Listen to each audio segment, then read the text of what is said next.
আসছে নতুন ধারাবাহিক আমি ডাকিনি। হরর কমেডি গল্প নিয়ে আসছে নতুন ধারাবাহিক। একের পর এক নতুন ধারাবাহিক আসছে বাংলা টেলিভিশনগুলোতে। SBF, Blues, Magic Moments, Tent Cinema সহ বেশ কিছু জনপ্রিয় বাংলা প্রোডাকশন হাউস বাংলার পাশাপাশি হিন্দি চ্যানেলগুলোতেও নিয়ে আসছে নতুন নতুন ধারাবাহিক। সম্প্রতি ব্লুজের আন্ডারে অ্যাডভোকেট অঞ্জলি আভাস্তি, ম্যাজিক মোমেন্টসের আন্ডারে ঝানাক এবং দুর্গা, এবং টেন্ট সিনেমা তোমাদের রানীর হিন্দি রিমেক নিয়ে আসছে।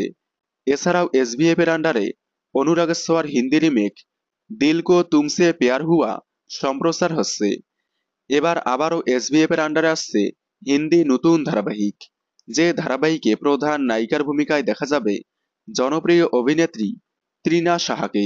তার বিপরীতে দেখা যাবে জনপ্রিয় অভিনেতা রোহিত চ্যান্ডেলকে। বেশ কয়েকদিন আগেই তৃণা সাহাকে এসবিএফ এর হিন্দি নতুন ধারাবাহিকে দেখার কথা উঠলেও তৃণা সাহা নিজেই জানিয়ে দিয়েছিলেন তিনি বাংলা ধারাবাহিকে ফিরছেন। তবে এবার অফিসিয়ালিভাবে জানা গেল তৃণা সাহা কোনো বাংলা ধারাবাহিক নয়, সোনি টিভির হিন্দি নতুন ধারাবাহিকে দেখা যাবে তাকে।